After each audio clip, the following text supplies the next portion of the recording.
il y a eu des discussions de substance extrêmement importantes où, en plus, le sujet de l'Afrique a été mis en exergue, et à travers ce sujet sur l'Afrique, le rôle que le Maroc joue en ce moment comme plaque tournante de l'Atlantique, entre l'Atlantique nord et le sud, entre l'Amérique latine, les États-Unis, l'Europe et l'Afrique.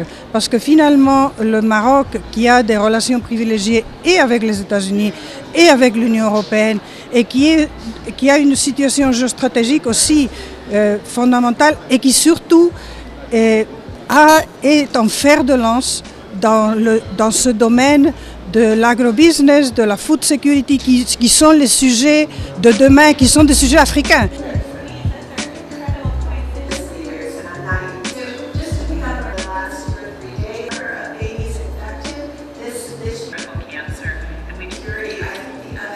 Donc l'impression globale que je tire est que donc, les pays du Nord et ceux du Sud ont compris qu'ils ont un destin commun.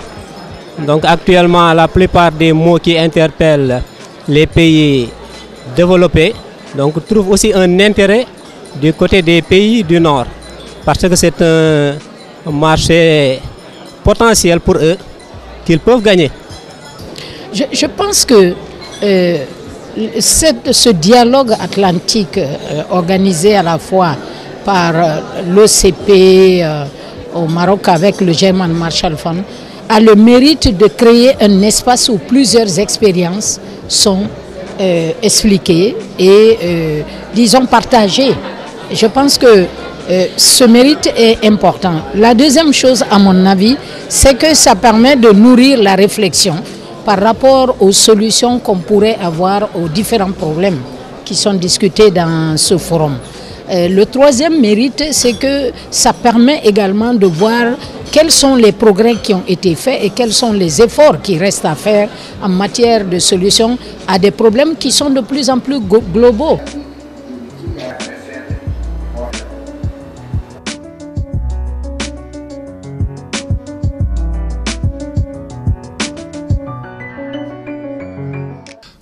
L'Afrique, c'est vraiment le continent de l'avenir qui a un présent très important à tous les points de vue, économique, social, sécuritaire, démographique. Et l'intérêt qui s'éveille dans certains coins du monde, surtout dans le transatlantique nord, comprend l'importance que l'Afrique aura dans les décennies à venir.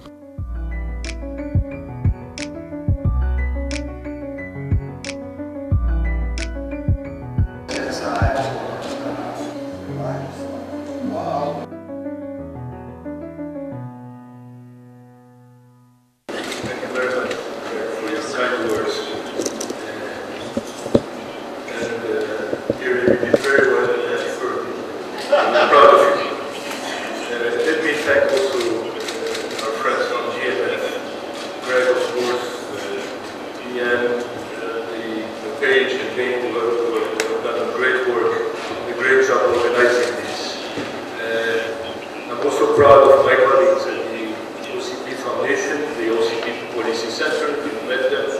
Karim also took the Ukraine dates that did great work adapting to all this. But also people, my colleagues from OCP Network as well, also taking part of this. But my thanks really go to you as participants. This event is for you. It is not for the organizers. This is your event, and we're grateful for the quality and intensity of your participation. This is, as was John said, the first session. The purpose of this is to get you to become active participants, and I think this is what has happened over the past 2 days. I'm also happy to see that things are evolving with more participants from the South, whether it's from South America, as well as Sub-Saharan Africa and Africa in general. Extremely satisfied and happy to see that the young leaders or emerging leaders are taking a much more active participation in this. This, in my opinion, is your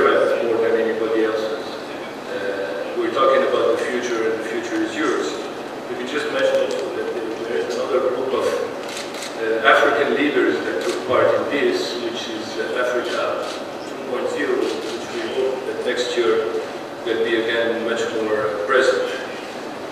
As I'm indulged by just mentioning what I mentioned in the opening panel.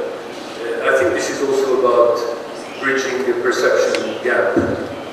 There is, we're looking at the risks and opportunities throughout the Atlantic. Let's recognize there is a perception gap between North and South. First, what is a risk for some is an opportunity for others. We viewed that in terms of trade and investment, but also in immigration. You have people very eloquent explaining that there are two facets of this problem. And I think this gap needs to be addressed and discussed.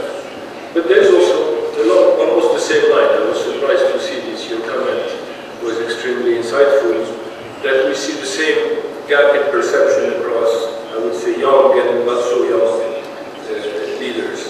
So moving forward, I really think, and I hate to surprise my friends from GMF, but I know that they accept this, and I know that we agree on this, to find a way that the young leaders would not just be participants in this, but I think we should open up even the conception of the event. You're young leaders, you should lead the event.